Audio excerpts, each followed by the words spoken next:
I just took my shoes off for the first time today. My feet smell. Ooh, boy.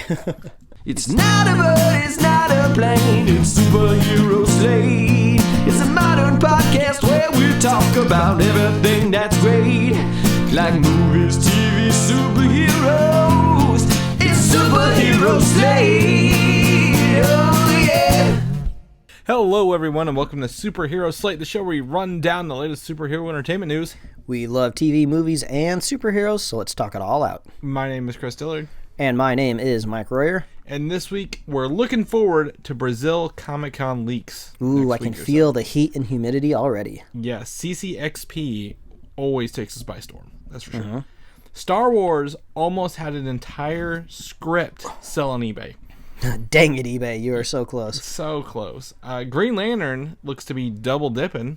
Ooh, like I do at parties with chips. Sorry. Yeah. I rotate the chip, though, so technically that part of the chip hasn't been in my mouth, but if you really wanted to press me, that part of the chip has touched my fingers. So, you know, it's not that exactly... chip has been in the dip before. It's not exactly like putting my whole mouth in the dip, but it's more like putting my whole hand in the dip. Whole hand in the dip. You know what? Do you wash your hands? I do wash my hands, but, you know, who knows what happens between the bathroom and the chips. Yeah, exactly. But, you know, who's counting? And more. I mean, speaking of dips and chips, we just came off the holidays, and we had... we are the dips, that's for sure. We had some friends over. They brought a beer cheese dip, which was delicious and very much necessary because for the first time, I would say in a long time, the Thanksgiving holiday out here on the West Coast was like chilly. I mean, I know you guys were getting like lots of snow and slush, but like that kind of downgrades to just kind of being colder than usual out here. But it was very taxing, I would say, just like on the gas lines in general in LA, because like you know, people out here have like no skin for cold, so everybody's got like their heaters on, and like our oven for the whole entirety of Thanksgiving was having issue getting up the temperature. So the turkey turned out a little bit wonky, but long story short, I was glad the beer cheese was there because that was really good. Well, that sounds exotic for Thanksgiving. Have a nice platter of beer cheese laid out there. Mine revolved around liquor mostly. To be honest, we have the standard fare, you know, the Thanksgiving, the turkey, the mashed potatoes, all that stuff.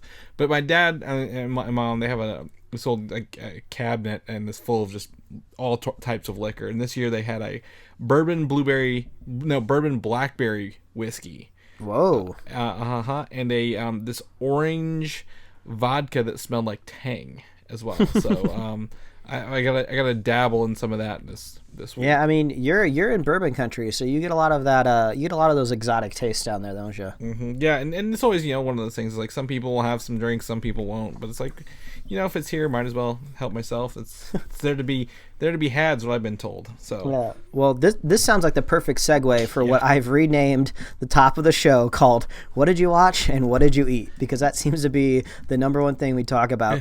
The top of the show before we get into news. And it could be a whole show in and of itself. And we say that every time, and I'm like, that's a lot of work. Yeah. So to kind of start off, I would guess on a more obvious note, I think I said in a group chat earlier this week, it's a phrase, so pardon my French if you will, but I feel like a pig in shit between watching the new Watchmen series and Mandalorian. I'm watching, I feel like, some of like the best, nerdiest shows maybe ever committed to TV, or maybe not like the best, but definitely original and creative and fresh. That's for sure. Meme worthy, at least. Yeah, because with The Mandalorian, I still feel like I'm still trying to get my grasp on it, like kind of what the show is. And since knowing it's only going to be like 8 episodes and we're just going to kind of be in and out, and I'm assuming there'll be a second season. I don't remember if we said they greenlit one or not. Mandalorian? Yeah. They're already filming it. Like, they greenlit it actually back in Comic-Con. Yeah, so I'm really curious. I've been watching it thinking, what's the second season going to feel like? I still feel like I haven't settled into the show yet, but I can confidently say it's been a very fresh experience.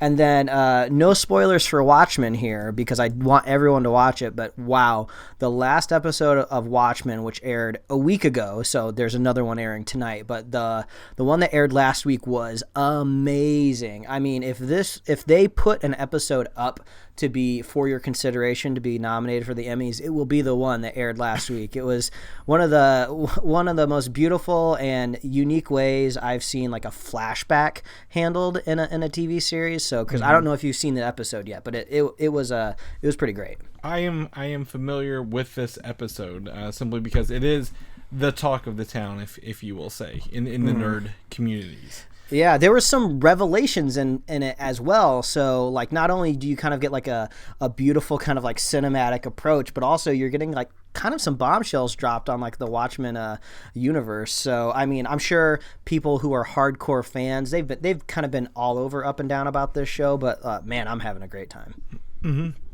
Mr. Pig and shit over here. Exactly. Which is a good phrase if you're not familiar with it, because pigs are in barns rolling around in mud. They like it. So what I'm saying is I really like these shows. Mike loves it. You can't get enough of it. It's what I'm hearing over there. I can't say I've been caught up. I mean, I really do love me some Disney Plus, if you will. I don't know if you know this, but the Little Mermaid they did that was live action. Like, it feels like it was a couple weeks ago. Oh, the live stage thing. Right? Yeah, it's already on there. If you didn't know that, like, someone was like, it didn't show up on Hulu. Where do I watch it? I'm like, well, hold on a second. So you just pull up the app and just look real fast. Like, that's the beauty of all this stuff. You don't have to go digging down a hole, if you will. So. Definitely appreciate that. But I mean, I've been more of a foodie.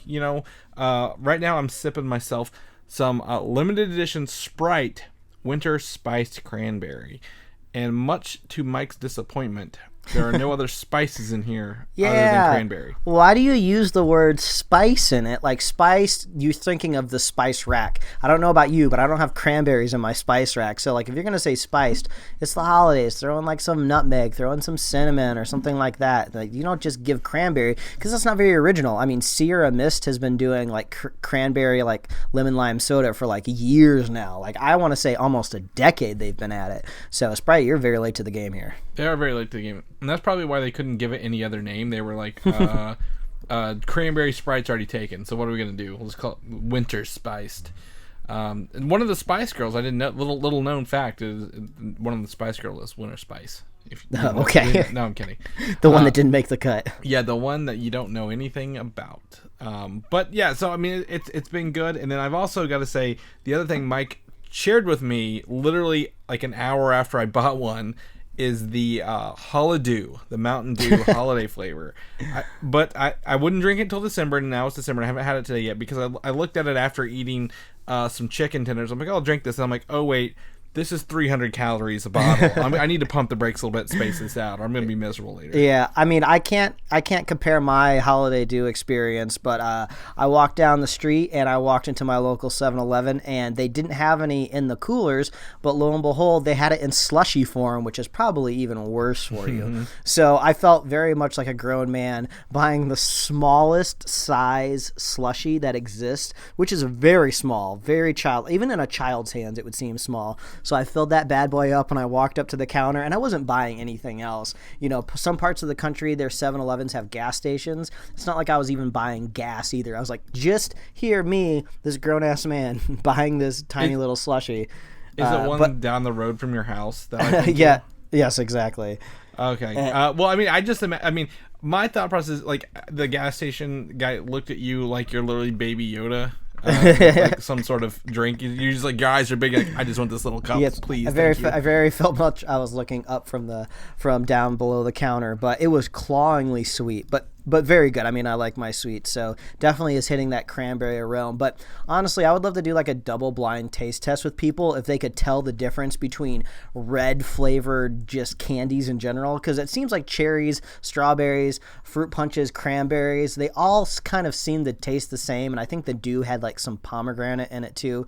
So I mean, everybody knows the red flavored stuff is the best stuff. So I guess what we're saying, if you have the calories to spare, go try this clawingly sweet Mountain Dew. I recommend it, but maybe not good for the hypertense crowd out there. Yeah, if you're like, oh man, I feel bad because I ate so much for Thanksgiving, don't do it yet. Pump your brakes, come back in a day or two, and then go for it, because guarantee you're gonna have that real bad sugar high, followed immediately by a really bad sugar crash.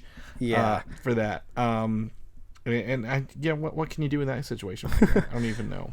And but you also had food, snacks to go with your drinks. I haven't. We're always talking about new limited edition foods on this show, just because what do geeks love second best to nerdy stuff? It's snacks. I think we all love geeking out, watching stuff, eating snacks. So I'm a big Kit Kat fan, and Kit Kat just dropped literally today in the month of December this new dark chocolate mint Kit Kat, which is something that you could get if you went to more the exotic across the pond Kit Kats, but this is kind of like I believe it's Hershey proper American Kit Kat, so you got kind of like this mint chocolate on the top, dark chocolate on the bottom. So I found it at a Walgreens. It's pretty good, so if you like mint chocolate stuff, hit that up. But outside of the food verse, Chris, I know I talked about watch stuff at the beginning, but I want to bring it back around. Bring it back around. Make a loop.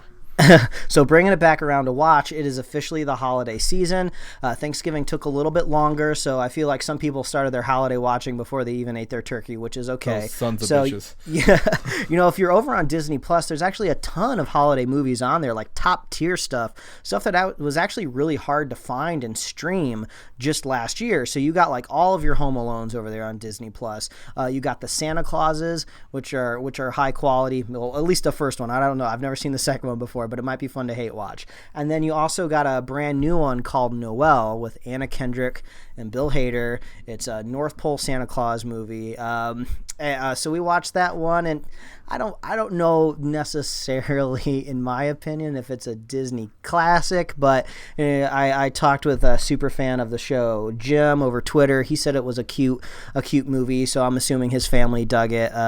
But you got some big people in this movie, like Bill Hader, Anna Kendrick. There's some other familiar faces in this film, so it kind of seemed like Disney was like, all right, here we go. We got to get a Christmas movie ready for our Disney Plus launch. The script isn't that great, but we got a lot of money, so we can throw famous people in it. Billy Eichner, who was Timon in The Lion King, he's in here. He's like Santa Claus's cousin or something, doing IT stuff. So it's really strange. They really delve into kind of the responsibilities and mythos of the North Pole and Santa, and it kind of falls apart a little bit, much like these Fantastic Beast Harry Potter movies, where once you start analyzing the magic a little bit too much, if you're an adult watching the movie, you might be like, whoa, hold on, wait a minute, what's going on here? But I'm assuming if you're a kid, you'll have a fun time watching Noel. Chris, I don't know if you've caught it yet. No, I've not. I was more interested in was it Thursday or Friday morning, they're like, Home Alone now on Disney Plus. Yes, that is indeed the way to go on Disney Plus for sure. And I was like, yeah, this is a good Fox purchase. I'll give them that. So. And my last pseudo recommendation for a Christmas movie, which is also one I had not seen yet, was we were commuting through town the other day, and it popped up in my head. I was like, you know what Christmas movie we haven't seen before? This is me leaning over to talk to my wife. Was Office Christmas Party, which came out a few years ago. I want to say 2016. I was like, that was a movie we never got around to seeing. It seems like by now it should be streaming somewhere. So we pull up our favorite app between me and you, Chris, the Just Watch app, to see where stuff is streaming. I shared that so many times this week. And I don't know how often this happens to you, Chris, but you type in the movie and it's not streaming anywhere except for this quirky little named service called Fubo. It's like an orange square. Have you seen the Fubo square, Chris? Oh, yeah. I thought it was Fubu at first. And I'm like, no one knows what Fubu is anymore. So no, this is Fubo. Yep. So this dovetails back into Thanksgiving. We had friends over for Thanksgiving. I wanted to make sure they had something to watch, aka the parade, the football games, and I don't have cable, so I have no way to stream these things. So we're in a wealth of cable-free alternatives that have 1 week free trials. So I signed up for the 1 week free trial of Fubo, which I polled around with our visitors on Thursday. No one had ever heard of it before, so I don't know how I heard of it, Fubo. I'm assuming it was the Just Watch app, if I remember right. Mm-hmm. So I have a week-long free trial of that. So interestingly enough, the Office Christmas Party was streaming for free via Fubo, but was actually streaming through FX. So kind of like, the cable just has it on demand, basically. So we watched it through FX, and it was was pretty decent. There were some funny moments there. Jason Bateman, Olivia Munn, they're kind of the stars of the movie. And then you kind of have to, I don't know, ignore or just pretend that TJ Miller isn't TJ Miller in the movie, because he's a crazy man now who calls bomb threats on just innocent women on trains. So I don't know what you do with TJ Miller in the movie, but it's a little sad because when you're watching it, you're just like, man, TJ Miller was a funny dude. Like, he's funny in Deadpool. He was funny in Silicon Valley. He's just a crazy maniac in real life. So if you kind of want to watch one of the last hurrahs of TJ Miller in a holiday movie, go check out Office Christmas Party. Not safe for work. There are some fronts and some bottoms in that movie. So those would be my holiday recommendations, Chris. Well, there you go. I mean, I'd be remiss to add, before we jump into the news here, to ask you if you scored any sweet Black Friday deals or Cyber Monday deals, because I feel overall that's been like kind of gone away with a lot of people. So I'm just like trying to figure out if anyone got any good deals. It's not a TV. Well, we went to the mall to do some non-Black Friday Christmas shopping, but we were there on Saturday, and these deals kind of stretch on throughout the weekend. So we weren't looking for anything super specific, but we're like, oh, we got to get a couple things for some people, and we might be able to find it from some stores there. So we're walking around, and there was a couple times where I was in some stores where some customers would go up to the people working there and be like, oh, do you have a sale going on today? And they're like, no, that was yesterday. Black Friday was yesterday. We don't have a sale going on today. So I was actually pretty surprised. Like, maybe some of these sales in person don't stretch throughout the whole weekend. I guess they just do the big bang on Friday, the second big bang on Monday. So I guess if you haven't gotten anything yet, maybe wait until Monday. Mm-hmm. But I was polling some people. We had people leave our Thanksgiving and go to Best Buy Thursday night to buy a huge TV that they couldn't even fit in their car, but they found a way to manage to fit it, and the TV was so big when they got it back to their apartment, it didn't even fit on their current TV stand, so the TV's just on the floor now. So I guess the deals were so good that you can buy TVs that you can't even fit in your home. Yeah, I mean, they're just getting them bigger and cheaper every year, is what I was told. Mm-hmm. For me, I use this opportunity to clean up on the pop vinyls that I were missing. Okay. Because some of them, like, normally they're like $11, $12. They were down to like $7. So I'm like, that's really not bad. So I need them anyway. But I also bought myself my first Android tablet. But it was like a week ago. Because Best Buy started their Black Friday deals well before that. So I think we talked about it a little bit last week. To play the Xbox xCloud things, but. That thing, the battery on that thing has lasted almost all week, and I've only charged it like twice. So I'm really, really impressed with the battery life on this tablet. Yeah, I mean, I can reiterate the fact that the Funkos were huge at the mall. There are several different stores. Obviously, you got Hot Topic. You got Box Lunch, if you have those, wherever you're listening. You got Funko Pops in Target. There was like a pop-up store that I sent you some pictures in that I was in the other day. Yeah. It used to be a Payless shoe, I swear, the last time I was in that mall. Now it's just this big open floor space with the walls lined with pops, which, I'm not a big pop collector, but, I don't mind going in there, walking through, just kind of usually more of an amazement looking at all the IPs that Funko is allowed to license, because it seems like nothing is off limits for them. My wife, obviously, who's a huge Nickelodeon fan, she picked up a Nigel Thornberry because she didn't even know that was a pop.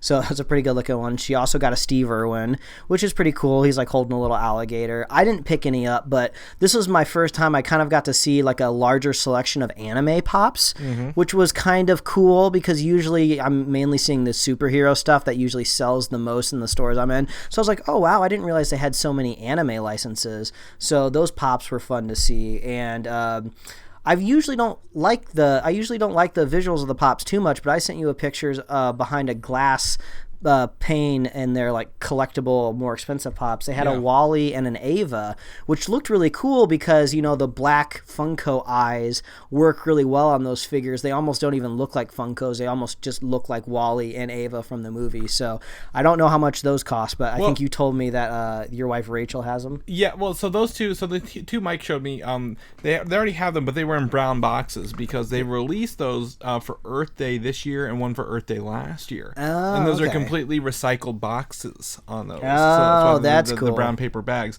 And those are Box Lunch exclusives, in case you weren't knowing. They pop up back in stock every once in a while for like $12.50 to $15. Gotcha. So. I was telling my wife this would probably be heresy for a lot of Funko collectors out there, but usually the eyes are the things that kind of rub me a little the wrong way because I'm just like, I feel like the life of the character is in there, but I'm just looking at these black buttons. So I kind of want to maybe get out a little bit of white paint and draw them like an actual iris and a real eyeball. I'm curious what that would look like. They sell stickers for that. Oh, really? Yeah. Wow. You're not alone in that. I guess I shouldn't be surprised. That's pretty funny. It's funny you mentioned that. I look at the wall right over my computer thing here, and I see several with white eyes from Captain Marvel. Some of them have slanted eyes if they're angry, like there's a Wolverine there. All the Spider-Man people, they don't have black eyes. They have the full Spider-Man mask covers, so they look kind of natural. That Scarlet Witch has actual eyelashes, like eyelids over half of her eye, which is interesting. They're really getting more detailed. They're not just like sticking eyes on people. You showed me the venomized, was it Groot? I did.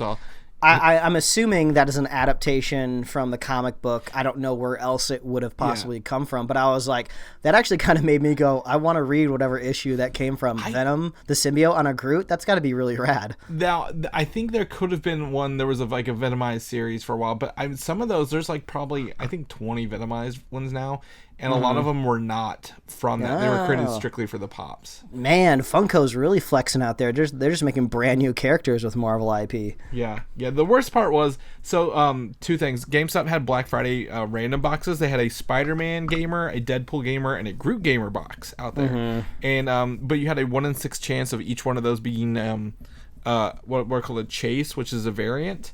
But they're also blind boxes, so you never knew what you were getting. So I went and bought 3 and ended up with 2 duplicates, was able to trade one. But that's a dangerous hole. But they released 10-inch Deadpools at Walmart on Black Friday of different shapes and size, or shapes and colors. So if you're a Deadpool fan, you might be able to walk into Walmart and pick one of those up over the next few days, because I feel like nobody bought those.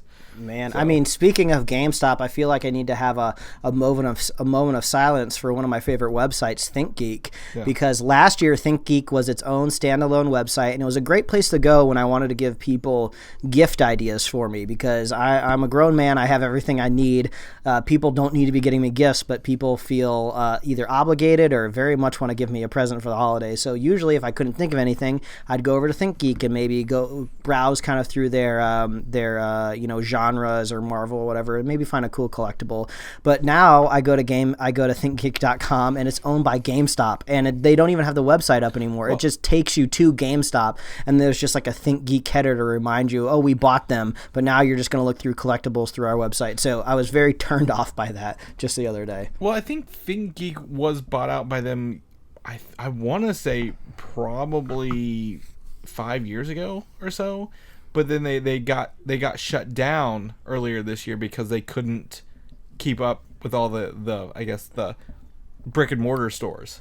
Yeah, so. I would imagine GameStop was just like, well, no one's buying physical games anymore. We just got to turn into a merch company, so we're just going to turn ThinkGeek off and funnel all those people to our website. So yeah, I don't know. What are you going to do? So that was kind of my capitalist marketing experience over the weekend. Yeah, your Black Friday stuff. But yeah, hopefully we see some Cyber Monday. That's the hardest thing. I'm like, I don't want anything anymore.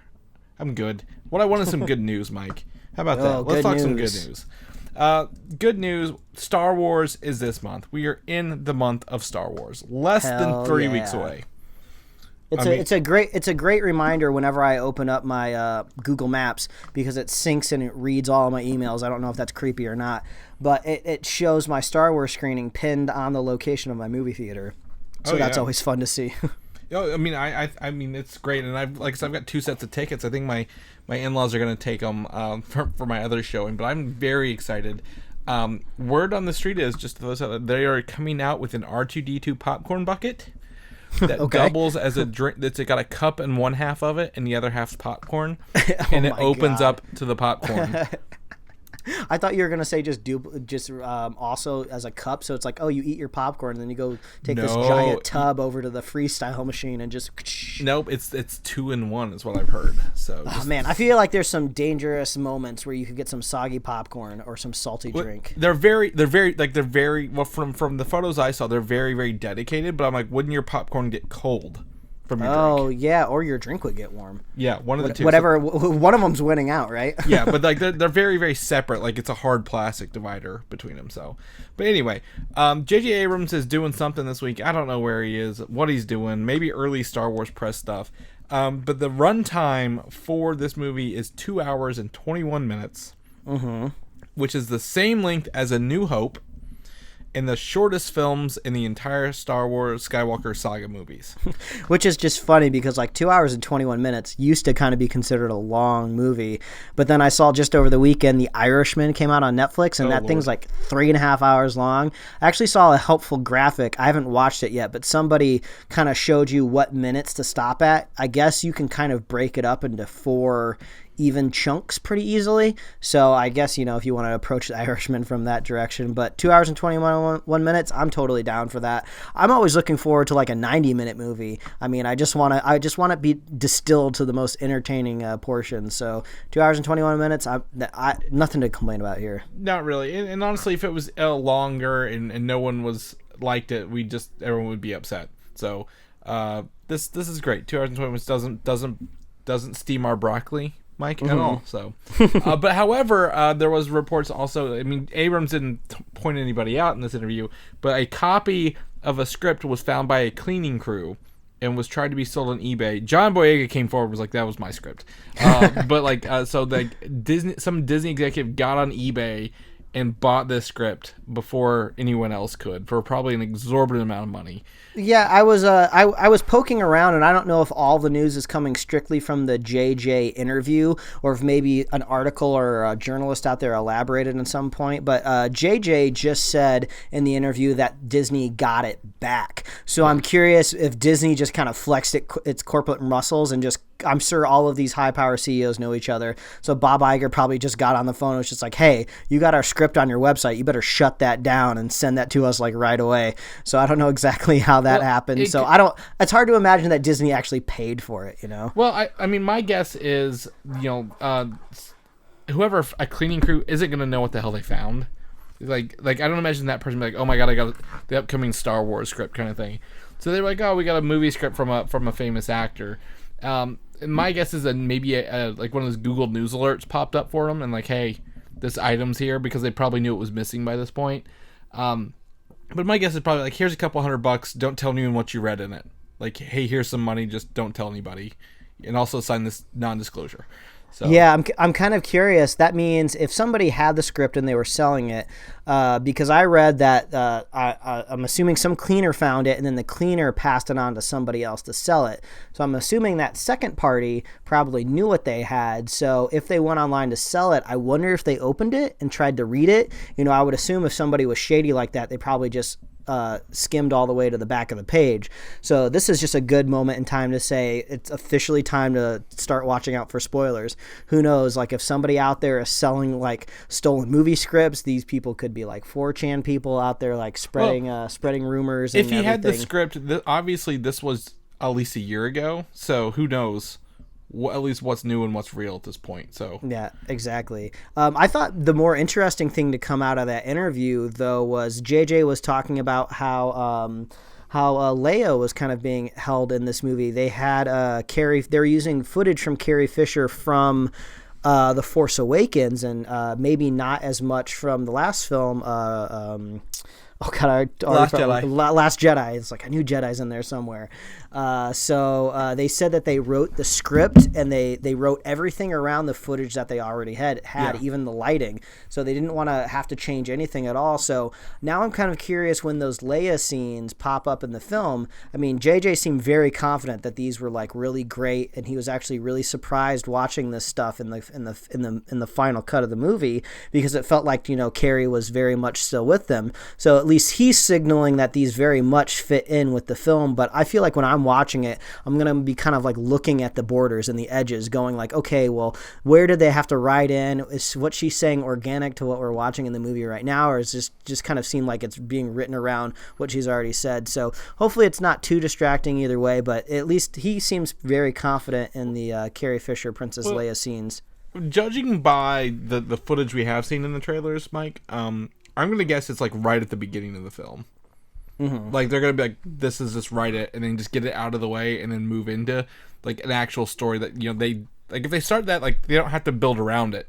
They just have to have it tie into the next thing, I guess. Mm-hmm. So that might be one way they do that. So, but yeah, we've known that a little bit, that they've been working on that for a while to make Leia feel natural in this, and maybe get some. I don't know if she has any action scenes or not in this one. But we got JJ out there talking. We got people who have seen the script out there probably talking. So just prepare yourselves. Maybe mute some keywords in your Twitter feed if you're Star really Wars, just in general. You don't need to know anything else. Just as long as you have your tickets, you're good. Just make sure you're not muting Baby Yoda, because you're gonna miss some high quality memes. Off of that little guy. Unless you haven't seen it yet, and in that case, you can mute it. It's fine. Yeah. But also on that note, there is new footage in international trailers. I'm not gonna link them. I'm not gonna show anybody, but I did watch one of the 30, 60-second international trailers, and there's some there's some new footage in there. There's some questioning stuff. It's cool to see. But I mean, I'm not gonna if you don't want to see any more footage, you want to go in as blind as you can, this is your chance to, but avoid those international trailers at all costs, Mike, because I know you want to not see that footage for sure. Exactly. Yeah, I do not. CCXP, and I forget what this is called, but it's the Brazil Comic-Con is what it boils down to. We always, it goes under the rug, and then we're like, oh my god, a bunch of stuff just came out, what happened the week? So I'm ahead of the game this time, because Kevin Feige will be going to CCXP to present like a 45-minute panel there, which means we're going to see some future of the MCU stuff coming out of this panel. Like I expect leaks, I expect news, maybe some new casting announcements, I don't know. I mean, you would think that maybe you wouldn't get a whole lot out of like a convention from Brazil. But the great thing about our podcast and our website in general is we log all of the stuff that we talk about every week. So I just right now searched CCXP on our website, and I pulled up our show from last year where we talked about the convention, and we had news from Spider-Man Far From Home. We got to see a sneak preview of the stealth suit. We got a trailer release from Captain Marvel. We were talking about Avengers Endgame news. There was like a new poster. So we definitely get news out of this convention, which is pretty surprising, because you would think all the stuff maybe would come out of North America, but I guess down there in South America, we get good stuff too. So be prepared. Yeah, I'm not sure what the numbers are there, but I mean, it's a huge convention all around.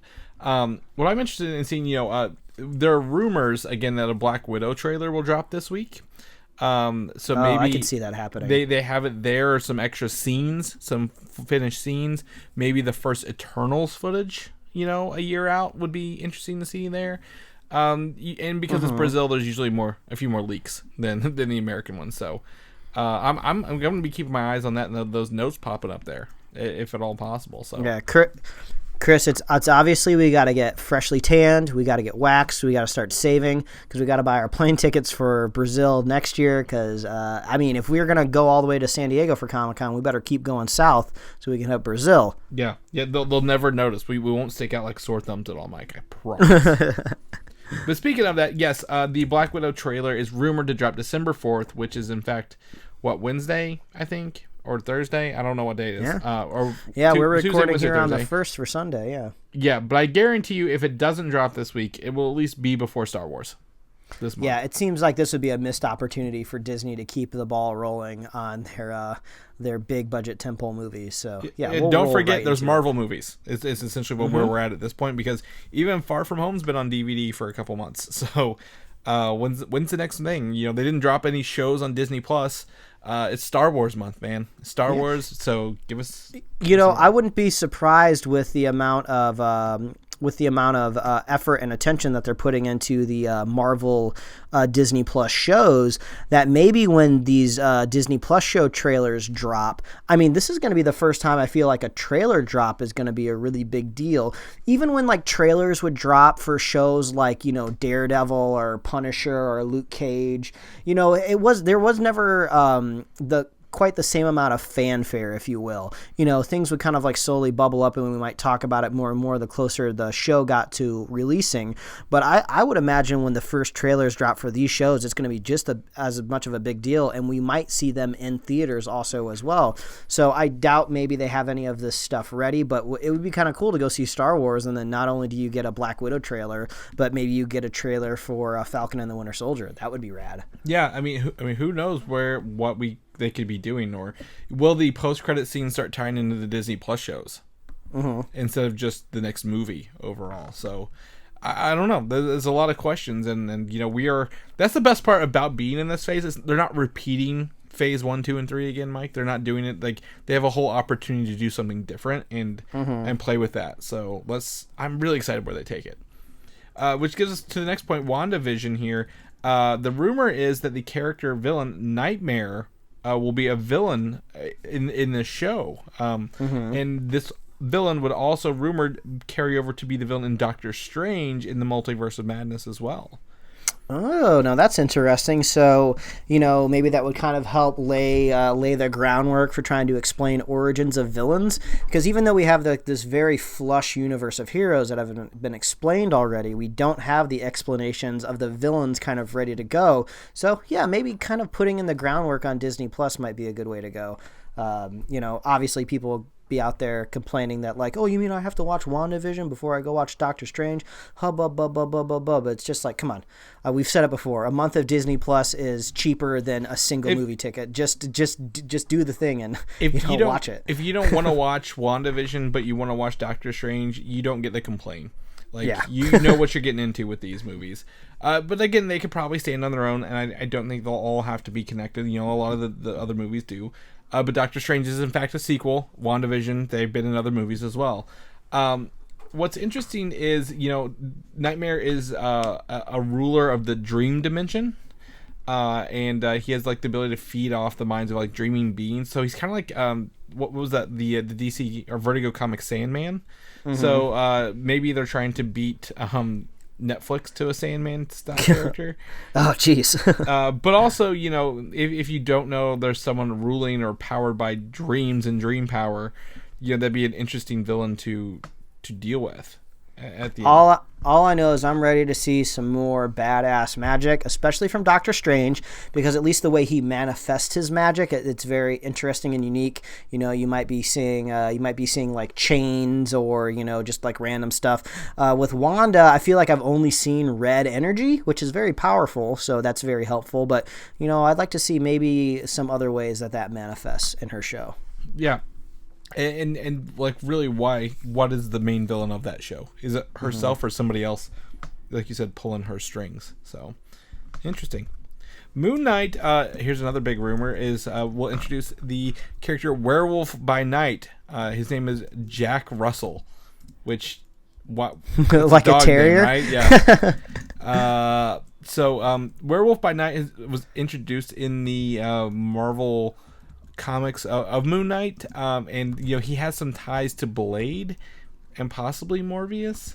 Yeah, I mean, that's the first thing that popped into my head. Like, oh, if we're talking about werewolves here, we're going to be talking about vampires sooner or later with Blade. So I don't know if Moon Knight's going to come just before Blade, or if maybe they'll come out around the same time. But we could kind of be looking kind of at this kind of like spooky villain scenario phase of Marvel coming up soon here. Yeah, so I mean, I don't know what they could do with him, if it's just going to be like, is he a werewolf and a villain, or is it like if he's Moon Knight and werewolves turn into werewolves by moonlight? Is it related to that? Are you singing? It sounds like you're singing the Sailor Moon intro song there. But I mean, if WandaVision can key into Doctor Strange, maybe Moon Knight will key right into Blade. That would be rad. I'm down for this. And werewolves are cool. I mean, I always like seeing werewolves on screen. So however I can get them, give them to me. Yeah, and fun fact, Werewolf by Night was originally, there was a script written in 2005 that was going to start filming, but nothing else took place. So there was a script floating around in the mid-2000s to do a Werewolf by Night movie. So that's really weird. Black Panther 2, another rumor here is dropping, will introduce Doctor Doom and Latveria to the Marvel Cinematic Universe. Hey, I think we briefly talked about this before. If I could do a Command F search of just audio of the podcast, I feel like at one point in time we've brought this up, talking about the future of Wakanda. I mean, it makes sense. I mean, eventually when you talk about Doctor Doom, you're gonna have to talk about Latveria and his country. It's very much of an origin to his character. I mean, I guess they kind of downplayed it in the last weird Fantastic Four movie we got. But I mean, if you kind of got these two magical kingdoms, wouldn't we love to see them fight? And I think we also talked about, maybe Namor's undersea kingdom could kind of be like this kind of trifecta battle. I don't know. There's something similar in there. Well, and also, we talked about, after Infinity War, there's a 5-year gap, right? Mm-hmm. And Wakanda went public, so what happened to Wakanda in that 5 years? What does Africa and the nation look like? What does the world look like with all these people gone? Did someone try to take over? Someone, was this Doctor Doom or this Latveria country helping fund and keep the economy and country alive during this time? Yeah, maybe Doctor Doom wasn't dusted, so he just kind of had free reign to like rise up. Maybe Latveria was just kind of like this small little country, and then when half of the world disappeared, they rose up. Maybe they started selling arms, they started seizing lands around them. The country started growing and growing and growing, and now all of a sudden it's like a problem. So there's so many kind of like there's like so many political stories you could be telling with that. And it has a precedence in the comic book known as Doom War in like 2010, and that's deals with Doctor Doom's overthrow of the royal family of Wakanda. So there is a precedent of Doom War. People like this. People really, really like this 6-issue series. So I definitely think they could make that happen in this upcoming thing, especially with you don't need the Fantastic Four to introduce Doctor Strange. We all know, or not Strange, Doctor Doom. We all know who he is, right? Yeah. And where all these medical schools, all these superheroes and villains are going to, letting them be doctors all over the place. I don't like it. Yeah. Well, I mean, when you run your own country, I guess you can anoint yourself anything you want to be. Was it an online school? Did they go to Phoenix University?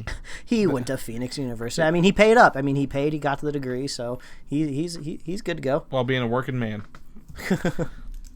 Eternals is currently filming. I've not heard of any more bomb scares on set, Mike, so we're good. But the movie will apparently feature a conflict of the characters, the Eternals and the Deviants.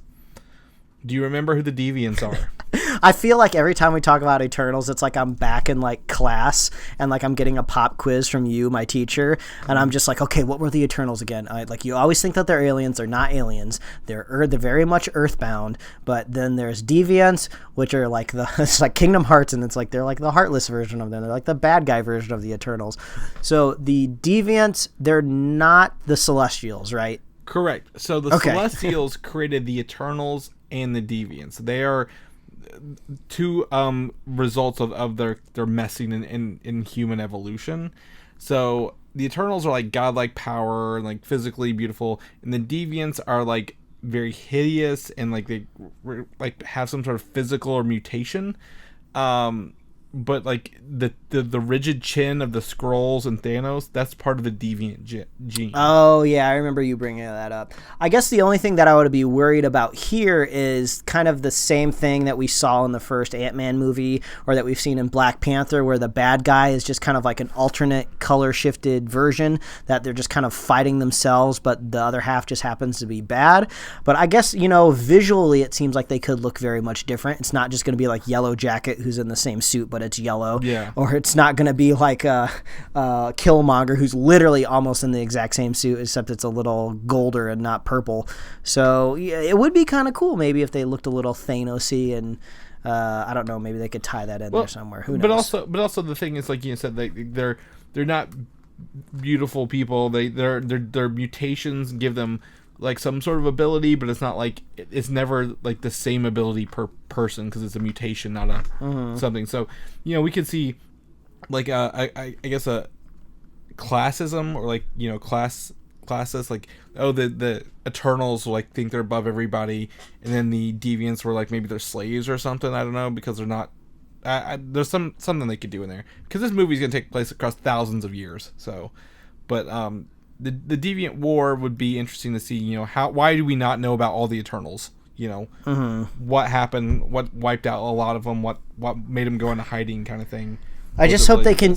If this is going to take place over thousands of years, I can imagine that maybe this could take place over multiple planets or galaxies. Maybe it's weird if it would all take place on Earth. Yeah, so maybe we could see maybe flashes of maybe what happened on Titan, if Thanos was a deviant. I would just imagine there's a scenario where the Eternals maybe find out that, if the deviants are left unchecked, one might turn into Thanos and destroy half of everything that's living in existence. So maybe that's when they start squeezing the deviants a little bit. Mm-hmm. Oh, also the Celestials, I think, always come back and check on their work or something like that, and if they don't meet their standards, they just wipe them out or something. I don't know. These movies never really follow any of the books. They kind of do their own thing anyway, so we'll see where that goes. You big fan of the X-Men movies before Marvel had them? Big fan, Mike? I think it's down to a coin flip at this point in time. Yeah, half or half. But apparently 8 of the X-Men movies from the Fox News are on Disney Plus in Australia. Does this mean we might get them over here later? They might bring them into the fold? Yeah, I don't know. I guess they're not too dark. It's all PG-13. There's PG-13 movies on Disney Plus, but what about the Deadpool movies? Those are very much rated R. I don't think I've come across the rated R movie on Disney Plus yet. There's not. So just to let you know, Deadpool 2, and Logan are the only movies not on there in Australia. So my guess would be they do all the main ones, and then those 3 would just, if they bring them, they go to Hulu, kind of thing. So, but do you care? I don't think the average person knows or cares because the X-Men animated series is on Disney Plus.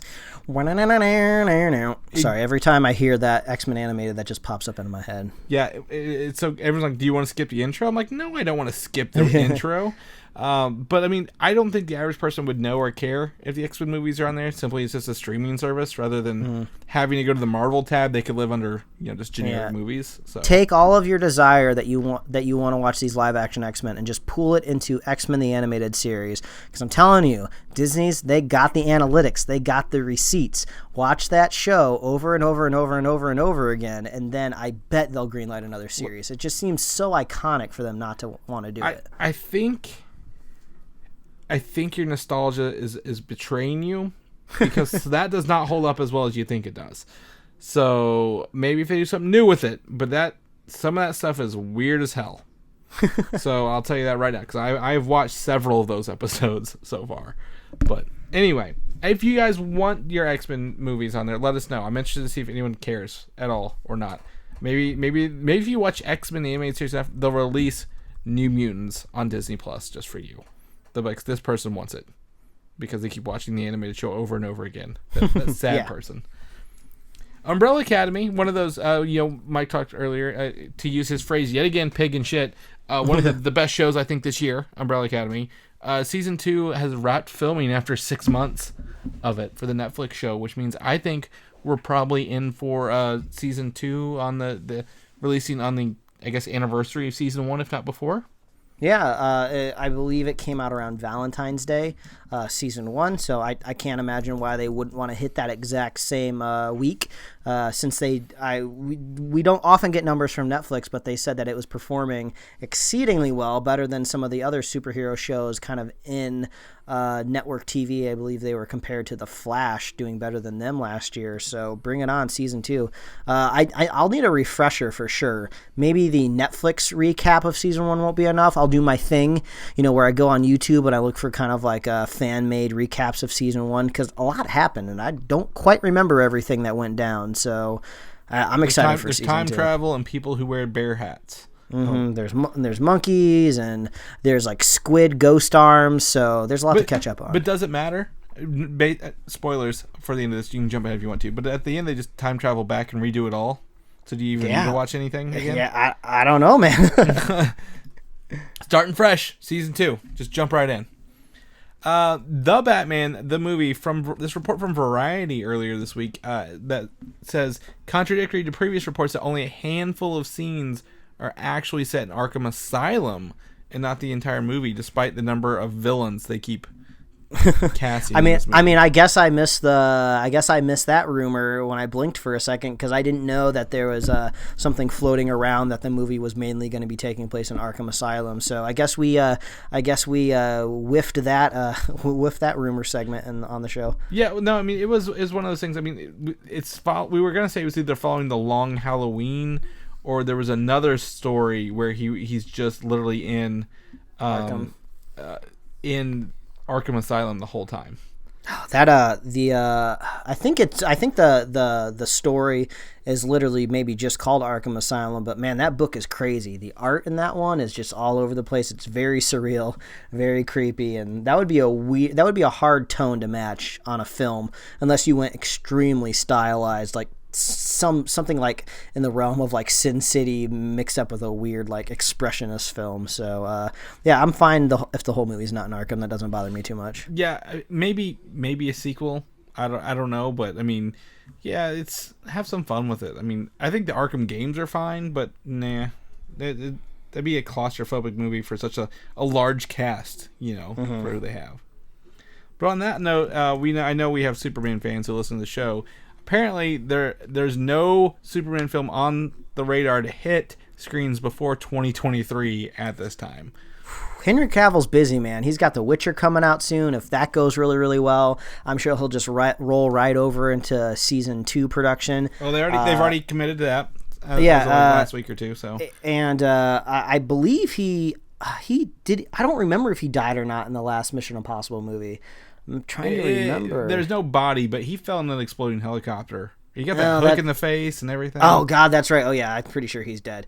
But he was. I'm pretty sure he's getting other movie roles. So I think Henry Cavill is just kind of like, maybe if the stars align, I'll still be Superman. I believe he quoted saying he still has the quote unquote cape in his closet. But I think he's doing like a soft move on. He's just kind of like, I'll keep my career going. I got other things to do.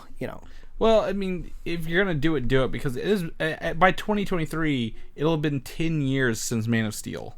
Wow, I feel old.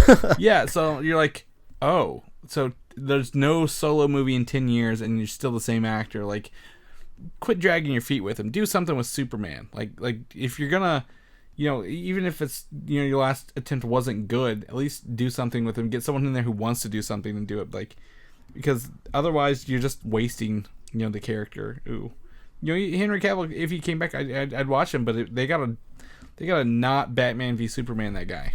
They gotta give him something else. So crossing my fingers. Yeah, send him to space. Send him out in space, because in space they're Green Lanterns. And Green Lanterns, other than getting a show at HBO Max, the movie is still a priority at Warner Brothers. Oh, okay. So let's see here. The slate at Warner Brothers right now. So the next Warner Brothers movie we have is Wonder Woman, correct? Birds of Prey.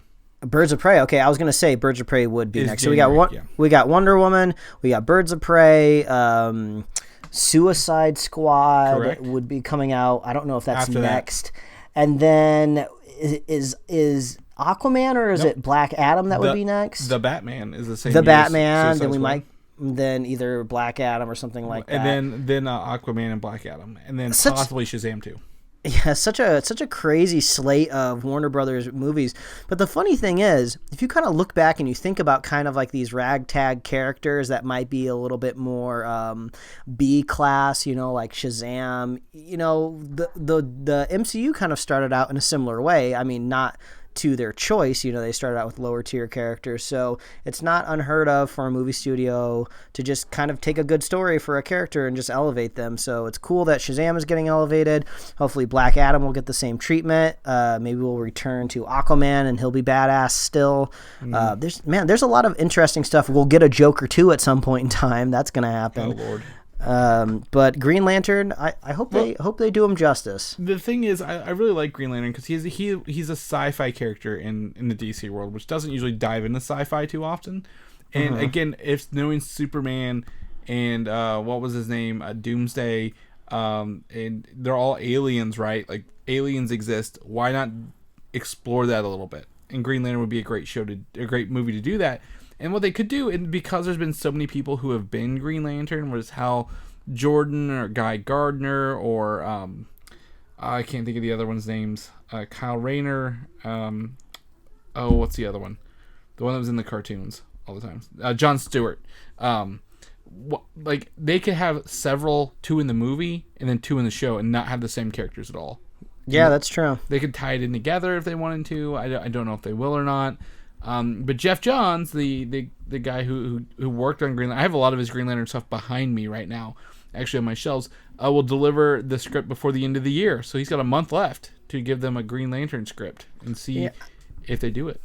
And having too many successful Green Lantern properties would be a good problem for HBO Max to have, because the streaming service is not even out yet. They don't know how successful it's going to be. So if they have to deal with maybe a little bit of confusion out there in the marketplace of people not knowing which Green Lantern to attach themselves to, I'm sure they'll be fine with it. Well, they do that. I mean, again, Green Lantern's a Berlanti production, right? And he does that with The Flash already.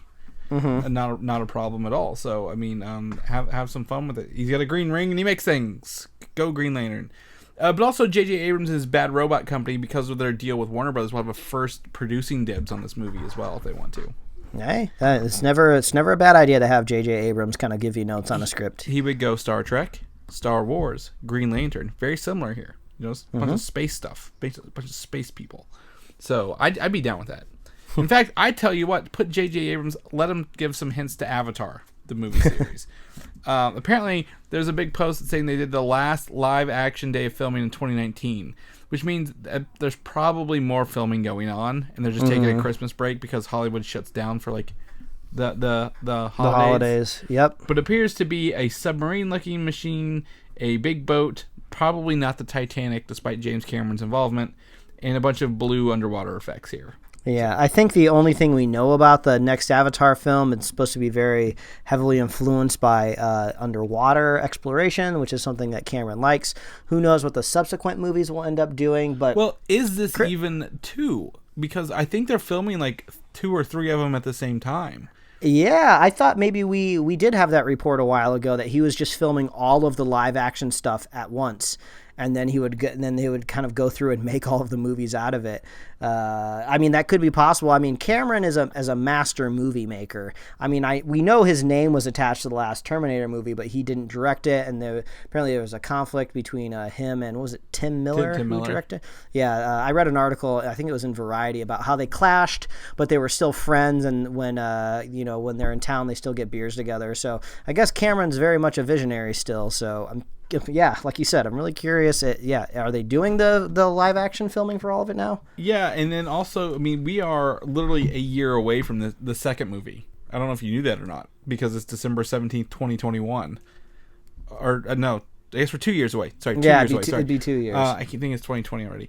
So, so they're 2 years away. You know, if they're filming 2 and 3, and then they're just going in and doing all the effects for the rest, because most of those movies are people playing other people. Like alien people. So, Chris, I have to tell you this. We talk about on this show all the time, is Avatar hype dead?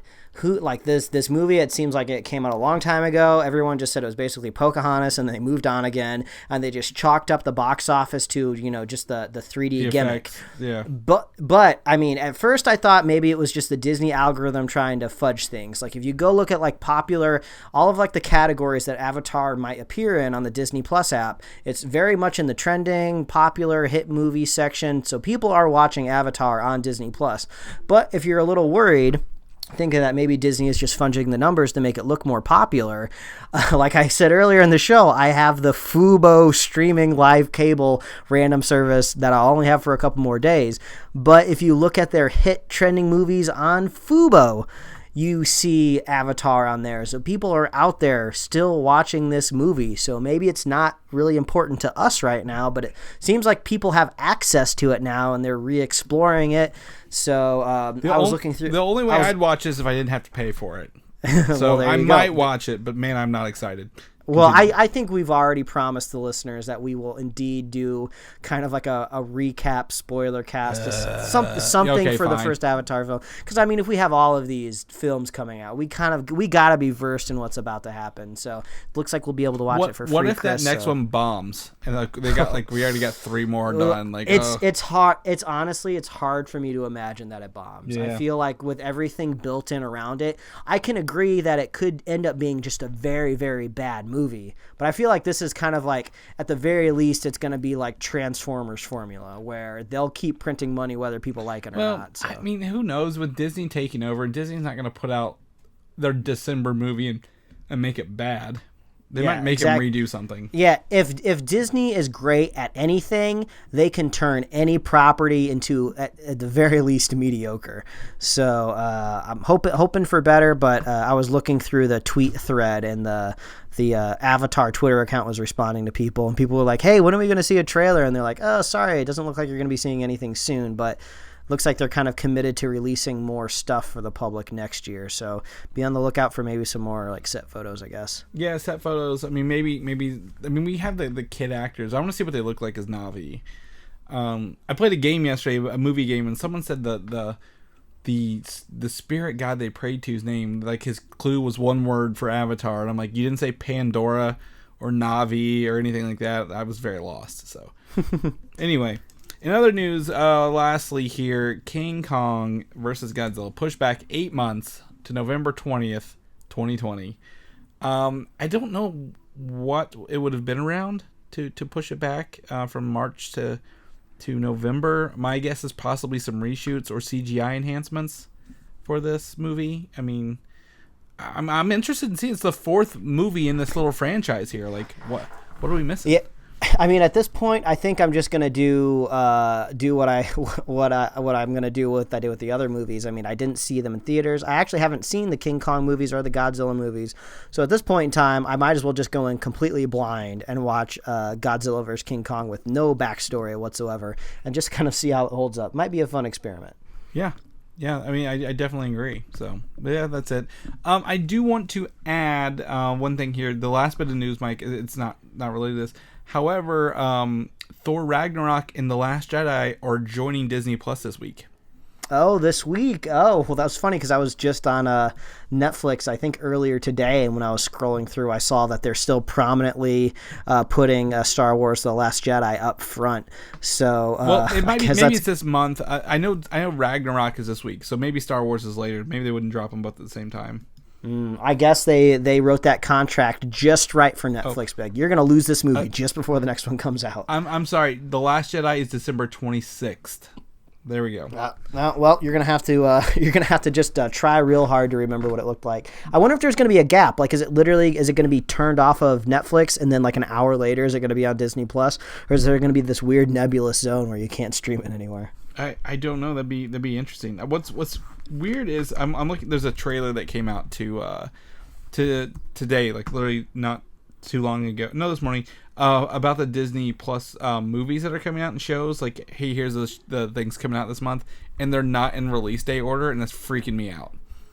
Like, why would you do this to me? Like, oh, okay. Well, we have our answer. I just Googled what's leaving Netflix in December, and Star Wars: The Last Jedi leaves December 25th. So it's turnkey. The next day, it's on Disney Plus. I guarantee you, within a minute. It's going to be one of those kind of things. So yeah, so there you go. You'll still be able to stream it before you go check it out in theaters. Because, Chris, I still have not rewatched The Last Jedi since I saw it in theaters, and we talked about it on the show. So I'm going to have to revisit it before I go check Skywalker. I watched the Clone Wars this week, and that was horrible.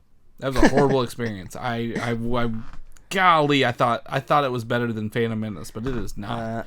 I mean, it's so easy to hurt yourself with Disney Plus. I mean, it's just so easy to hit play. There's nothing in your way, and then it's just like, oh God, I'm watching the Clone Wars. No, why? Yeah, not the Clone Wars. Attack of the Clones, man. It's just the dialogue and the acting is so wooden and awful. I hate sand. It gets everywhere. I killed them, the women and children. It's Obi-Wan's fault. I'm like, why is it his fault? He's not even there.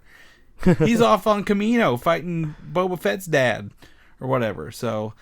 I don't know, man. That was just no one hates Star Wars more than a Star Wars fan. I'll tell you that right now, and I agree with that. That is, I have a little Star Wars nugget before we kind of end the show here. Back in the day, do you remember the Rosie O'Donnell show? She had a talk show during the day.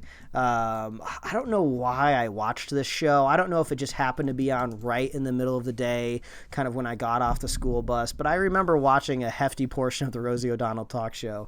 And I remember one segment that they did when the prequels were coming out. They were promoting the prequels, and everyone was talking about it. So they brought these people on the show to do Star Wars trivia. They were just Star Wars fans, and it was these 2 Star Wars fans they brought in off the street, quote unquote off the street. I'm sure this was all planned, and they were dressed as Jedis, and they were competing in a trivia contest against one of like the producers on the show, who was also a self-proclaimed Star Wars nerd. So they're doing this back and forth, and they're doing this trivia, and I don't know why this memory is so vividly stuck into my head. I've just never forgotten that this happened on TV. Maybe it was just the first time I've seen like nerdy trivia on TV, and I was a nerdy person who watched Star Wars, so I was like, oh my gosh, representation on the television, nerdy representation. But I always remember this one specific question. They had to go to like a tiebreaker round, and one question was, what was the room number that Princess Leia was kept in A New Hope? I don't remember what the new room number was, but I remember it was a question. So I find out just the other day that one of my wife's friends, her fiance, was one of those 2 Jedis on this random Rosie O'Donnell show asking these trivia questions, and it just blew my mind how small of a role this was. So my wife was just on the couch, and she's just like, "Oh, babe, you're gonna love seeing this." My friend's fiance was on Rosie O'Donnell back in the day doing Star Wars trivia, and I was just like, everything in the room stopped, and I was just like, "Wait, what?" She kind of looked at me like, while I was having this reaction, I was just like, I saw this. I remember this. So my kind of world just got very, very small for a second there. So, and what's even funnier is this person went on to grow up, and he opened up a Star Wars themed bar out here in Hollywood called, what was it called? The Smuggler's Cantina, Smuggler something. I don't know. It's the Star Wars bar out there in Hollywood. So he went on to keep being nerdy. So, wow, small world. Wow, so like they were asking questions about this, like on the show, like a quiz off kind of thing. Yeah, it was like a quiz off scenario. I think that they were gonna win Star Wars tickets no matter what. I think that was kind of the prize. I think it was more like just bragging rights. But yeah, it was a very nerdy competition, and it's stuck in the back of my brain like a little flea, like a little tick, taking up vital information for probably math equations that I could have used in school. But instead, I held on to this memory for the reward of just the other day having this connection. But wow! So if anybody else watched that episode, let me know. I think I have the episode on YouTube pulled up here. Yeah, you can Google it. The only thing that they don't put in there is they have to cut to commercial because they ended up tying, and they come back from commercial to do the tiebreaker. So I couldn't find the tiebreaker round on YouTube, but in the description they write what questions were in the tiebreaker, and that's how I knew this was exactly what I remembered. Yeah, 2187 is the number apparently. They don't have this guy's name in here. But anyway, that's awesome. I want to put that in our show notes, Mike. Small frickin' world, man. Wow. Yeah. So yeah, but I guess that's how we wrap up our show this week with Rosie O'Donnell, huh? That's who would have thought that she ever would rear her head on this show? Yeah, I kind of forgot she existed for a little bit. So I always get really concerned, and I kind of have to reel back a little bit because I confuse Rosie O'Donnell in my head with Roseanne, which are 2 people at very different points in their life in 2019. So you have to kind of I'm always kind of like, wait, did I say it right? What's going on here? So Rosie O'Donnell, I believe she is still safe. She's not crazy, as far as I know. Wow. So, well, there you go. Well, Mike, if people want to know what you're up to this week, what you're doing, where can they find you at? Well, if you want to see what I'm watching and what I'm eating, which we talk about at the beginning of every Superhero Slate, you can follow me at Mike Royer Design on Instagram and Twitter. You can read my webcomics at pickledcomics.com. Chris, if people want to catch up with you, see what merch and pops you're picking up during this fine holiday season, where can they find you?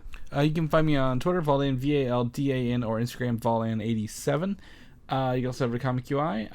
People want to know more about the shows we're doing, review episodes, so on and so forth. Where can they find us at? Well, all you have to do is visit superheroslate.com. That is the best place you can find all the ways we host our show. Apple Podcasts, YouTube, Spotify, and wherever else you like to listen to podcasts. We also got our awesome show notes. And if you just kind of go into Google and just search like any sort of like convention or news item and just put Superhero Slate after it, you can do exactly what I did and find out what happened at CCXP last year. And maybe it'll kind of project what'll happen this year. So we love hearing from you guys. So you can like us on Facebook, follow us on Twitter Twitter and Instagram to reach out to us. We want to know what you're thinking, want to know what you want us to talk about. We love chatting with our fans, and if you want to be a super fan of this show, all you got to do is share the show with a friend, share the show with a buddy, and we will be here every week, Chris. And I don't know if you like Lindor truffles, but they got a new flavor out there called Snickerdoodle. I tried to get them last year, but then they were gone after the holiday season. I just remember that's the one snack I didn't talk about at the top of the show. So Snickerdoodle, Lindor truffles, very delicious. Yeah, I looked for those when I went to Walmart earlier, so definitely got me looking. So we will catch you guys next week. All right, bye everybody. Thanks for listening, and don't forget to subscribe. From the backside of the Kit Kat, it looks like a dark chocolate Kit Kat. What do you consider the butt side? The downward side? The larger side? Yeah, I guess the downward side.